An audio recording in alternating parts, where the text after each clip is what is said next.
Anyone that has watched this channel over the course of the election know that I've been pretty caustic in regarding Andrew Yang. Not initially. It became that way after Andrew Yang started lying about Medicare for all. Medicare for all is indeed my litmus test, and if the person is saying that they are going for that policy and they are explicitly not and are being caught not going for that policy despite continuously saying it, I'm going to take dramatic issue with that. And I did. By the same token, I never necessarily took my eye off the ball that Yang was a fascinating, if not infinitely necessary, component in the Democratic primary, especially from the argument of the UBI, or for that matter, as capitalism as being a system and not necessarily just imposed by God. And that if you have a system that is appropriating the wealth of that system, going to a small body of human beings while the other people are locked out of it politically and economically, you will have destabilizing effects within the context of your society. And you have to deal with that. You can't pretend that that's not happening. So Andrew Yang making this argument about automation and how significant of a change the automation is going to be in our society was drastically necessary to talk about. That's something Sanders doesn't even necessarily regard all that much. My issue with Yang, aside from the line about Medicare for all, has to do with the notion of wealth and how that wealth is accrued and how that wealth is appropriated. And if you have something that's just a bribe, where you're basically giving people universal basic income to leave the mechanisms of that power or the mechanisms of creating those items, the mechanisms of production in the hands of a small body of human beings, then you're not really changing anything, or you're not making the situation better. You're just basically bribing the people so they can allow you to keep that much political clout and that much economic clout and that much power and control over the way our resources are produced and appropriated. My issue with Yang is that he doesn't deal with the issue. He may bring it up from the standpoint of universal basic income as a way of trying to deal with it. Yes, he may bring it up in the standpoint of a capitalistic system and automation and the significant changes automation is going to make in our society. 1,000% agree. And I also agree with him that we can't pretend it's not happening. And ideology is a poor substitute for reality, especially in the context of this case and the amount of pain and misery that is going to take place if we do not pay attention to the natural flow of our technology and economy. As a worker or as a person who is owning a business, your job is to maximize your profit. You do that in the way that you get resources or things that you need to make something else and the help that you hire to make that item. And the costs are going to be the cost of buying those items and the cost of producing those items, meaning the worker that it's going to take to produce this item or that service. If you are trying to maximize your profit, one of the key ways that you're going to do this is by trying to cut down on wages. I need to pay that guy less. If I can pay that guy less, I can appropriate more cash to the top. The same thing is true if you're talking about the resources. If I can get those products for less, I can make this product for less, and I can expropriate that wealth to the top. Automation is the greatest utopian vision of this from the standpoint of getting rid of the worker.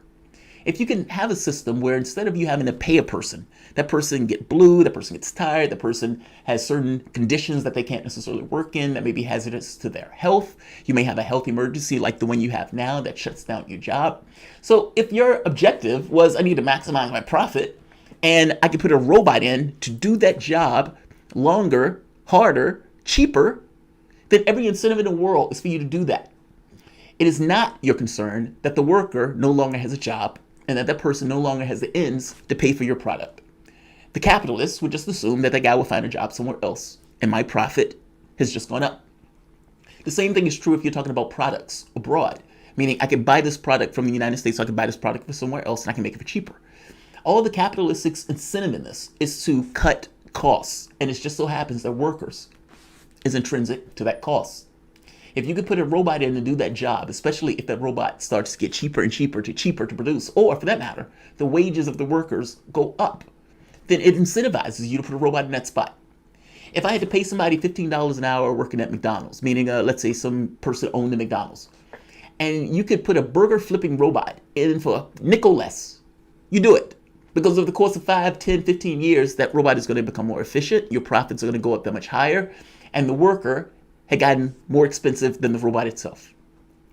Now, this is just the incentive. If you were in that spot, you would do the exact same thing because the incentives play in that way. Maybe not you specifically as an individual. There can be ideological things that get involved in that. But all things being equal, if the main goal of it is to maximize your profit, you do the things that are necessary to maximize your profit. And robotics is one of those things. Imagine having a factory where you don't have to have any people there. The thing can run 24 hours a day, including in the pitch of night where you don't even have to cut the lights on, so you don't even have to heat the building. Those are ways to save profit by bringing in robots to do the job that human beings used to do. The problem with this is that the people who are bringing those robots in are the 1%ers. And those 1%ers are doing so they can bring up more profit to themselves, which means it is disadvantageous to the rest of the population for the 1% to be able to own all of the technology like this. Yang's plan is basically, well, make that technology, pay them back. Meaning, if you're going to have a situation where technology is replacing the human element in your society, then that technology needs to be able to create enough revenue that those people get a kickback so they can get some out of the fact that that technology is being produced and used in that way. But again, this misses the point that the owners of that is a small body of human beings that has all of the wealth, has all of the political clout, and at any point along the way, in the same way that the New Deal was rolled back, can roll back any of those UBI provisions that are out there. The issue is power. And the issue is the people who basically make things, that have the financial clout, the political clout, the economic clout, will always be able to run roughshod over the rest of the society, despite the fact that that's the majority of the society, unless the human beings and the people of that society do something different and do something that is in their best interest. Nevertheless, the universal basic income is something I agree with on premise. And beyond agreeing with it just on principle, how it's implemented, I would imagine, is probably the biggest deal in the world. But understand the key basis of the reason that Yang is talking about a universal basic income is because of the way technology is ingratiating itself into our society and how every incentive in the world, especially from the standpoint of a company or a person trying to maximize their profit, is to use robotics to accomplish those aims. I want to talk about Yang for a bit because Yang is going to get a speaking engagement at the DNC's convention. Beforehand, he wasn't going to get any speaking time at all. Yang expressed shock that he wasn't being asked to talk for the DNC, but there's been enough of people in the Yang gang who basically made enough noise in order to get Yang speaking time. So Yang will be speaking. I think it was something like after 9. I forget on the day. I think it was Thursday or something. But my point is, he should. The fact that Yang is the only person that is really bringing that up in major, let's say, political terms, demands a spot. Not necessarily whether you like Yang or hate Yang, more so because of the necessity of what Yang is saying in regards to trying to make people aware of the changes that are taking place in your society. Yang gets a speaking spot. Yang should have had that speaking spot in the beginning. Welcome to the Soapbox.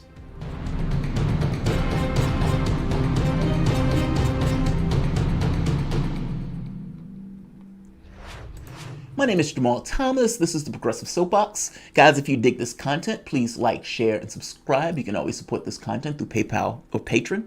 This content is brought to you by you, and I appreciate you the opportunity to do it. We will be having a contributor appreciation probably starting on Sunday or Monday. After the surgery last week, it's been taking a while to kind of recuperate, all things being equal. And having the other show and trying to do this show is been right much, especially adding in the clinic schedule. But Sunday, we'll try to do the contributor appreciation. One more thing, there's also going to have to be another procedure that takes place. And so that's probably going to be within the next month. And so there may be a day or so where I may not necessarily be doing videos for that, but I will give you a heads up before that takes place. But for the time being, let's talk about Yang.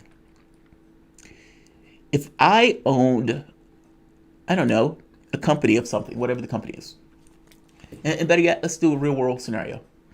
Amazon comes out with a convenience store.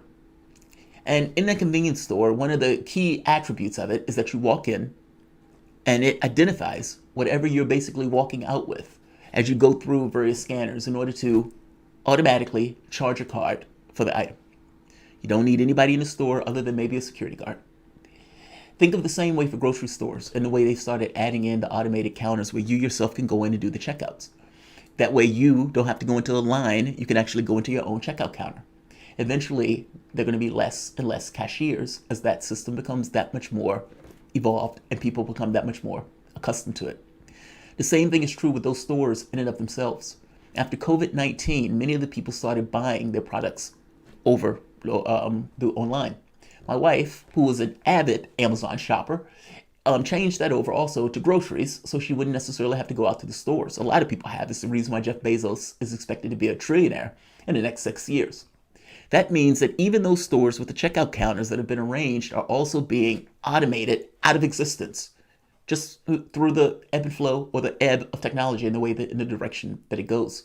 COVID may have just accelerated that process, but the process was going there. Anyway, there may be certain things you go for like produce or fruits or whatever, but all things being equal, when you have a large amount of infrastructure that basically allows things to be delivered to the house, well, this whole notion of a need for a store becomes redundant. And with all of these retail shops going out of business, it just adds that much more of an impetus for that trend. Take a look at this. This is Ford. They're working on a robot. Ford is working with a Now, this robot is dealing with deliveries. Now, imagine you order something from Amazon. The thing comes to your house in an automated vehicle, a vehicle that literally just drives up, no driver in it, and a little robot gets out, picks it up, and walks to the house. That could be to an office. That could be up X number of stairs as the technology advances. I've seen robotics where they're military robots where the thing gets knocked down, it gets back up and still goes about its business. Meaning, as the technology advances, this becomes more prevalent. And as this becomes more prevalent, I remember when they used to have difficulty just making these things walk. This thing is now walking, can knock down, get back up, do all of that stuff. The agility that's necessary, that was something that was part and parcel to only a human being, is now being replicated by a robot. In 10 years, what does that look like? And in 10 years, hell, 5, is that the main basis of delivery? Meaning, all of those people that work for Uber, all of those people that work for Amazon, meaning delivering packages and whatnot, all of those people that work for those other organizations like those car services, up in smoke. They will do it in a heartbeat because it's an expense. And if you don't have to pay that expense of that particular worker, then that profit gets expropriated to the top. Every incentive in the world is to get rid of those delivery drivers, to get rid of those tow truck drivers, to get rid of the people who are like delivering for Amazon or some of these other services. Automated vehicle, robot. Make it a solar powered vehicle and the thing can run forever. Human, not necessary. Now, I would say that's great. I don't want human beings with all of the powers at their disposal doing manual labor if they don't have to do manual labor. Technology is the element that frees humanity from that manual labor. That's the way I see it. The original issue is who does the work, who does the labor. And the moment that you have technological innovation where you can come up with solutions where I don't have to do it, or you can cut down on the amount of labor, then you freed your society from poverty, you freed your society from lack, you freed your society from not necessarily having the things that they need, or for that matter, getting all of these things accomplished while human beings can dedicate themselves to other things that just make them better people. What's the problem with this? This robot is owned by somebody. And that robot that's owned by somebody is going to be making profit for that specific individual or that company, not us. We, as workers, get put out of work. We, as workers, don't get the benefit within the gains of our particular system that has allowed that thing to come about. Despite the fact that it was our public education system that allowed it, despite the fact that it's the roads that allow that thing to even get there from point A to point B in the first place, or the laws that allow these things to develop, or the money that was invested by public into these particular enterprises, none of that stuff matters. These guys will argue, we did it on our own, which is utter nonsense. Fact of the matter is, your society is advancing technologically, not intellectually. And from a conscious standpoint, your problem with all of this is not the technology. The technology is your freeing agent. The problem is the way your society has grown and evolved to the point of having scarcity as something that's enforced, where the scarcity allows it to get more profit. So that level of poverty, that level of desperation, that lack that's within your particular community is the thing that allows them to have more. If you allow technology to free humanity from that, then the notion of the distance between a person who's great wealth and a person who doesn't becomes a little bit less matter, or it matters less. Only because that person who under normal circumstances would have been lack, is benefiting from that technology that the society itself is owning. It's not profits going up to the 1% at that point. It's technology freeing humanity from labor. Now, Yang would argue a universal basic income is one of the ways to deal with that. Basically saying, no, let the owner class keep control of their companies and their profits and their devices and all of that stuff and all of that power, but make them give the public something back in order to balance the scales. So the public, even if they don't necessarily have that job or whatever, they're not destitute, they're not hungry, they have something to make ends meet while they go and pursue some other particular career or some other job. Now, that is closer to freedom than what we have now. If you're working at McDonald's, would you do so if you were getting a $1,200 stipend from the government, free to do whatever you want? Maybe not. Maybe that gives you enough time to work on something else. Maybe that gives you enough time to live with your friends while you guys pursue some other avenue. It gives a certain degree of freedom. The catch becomes, though, that stuff can be rolled away if the public itself is not entrusted with the political clout and the financial clout in order to push back on those items. Meaning, if you have a capitalistic system that continuously intersects with your political system, that capitalistic system will always get its way. Unless you have a larger political and capital system, or political and economic system, that does not allow this much wealth and this much technological might and everything else to fall into the hands of a very small few people. My argument is that workers should own the means of production, that this stuff and this type of technology should be something that all of us, that the society as a whole, can benefit from. Not only would that spur those innovations, because now workers are not at odds with the technology that's being created, it unleashes all sorts of imagination and creativity from your society when the people of that society are free to pursue those pursuits. But there's no one else in the Democratic Party that's even broaching this particular conversation where you can even have an argument about, because nobody talks about it. This, in the next few years, I would wager to you, will be the norm. That seeing people deliver stuff is probably going to go the way of the dinosaurs, or the way of the horse and buggy, or the way of the elevator man. Again, why wouldn't it? Every incentive in the world in a capitalistic system tells it to do exactly this. Our question as a society is, what do we do about it? How do we deal with it? And are we actually going to grapple with the eventualities of that? And up to this point, the answer is none. No. It's not even brought up. Yang was the person to bring that up, which is the reason why I say Yang should get a speaking spot on that stage. And so whether I agree entirely with Yang's answer to it, I do agree that that spot is valued and necessary, and it is good for him to have it. Like, share, subscribe. And by the way, I'm saying this as somebody who's not even a big fan of Yang. I just recognize that what he's talking about is uber relevant. And up to this point, it's few and far between.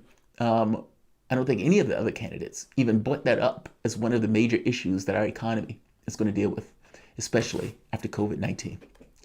Like, share,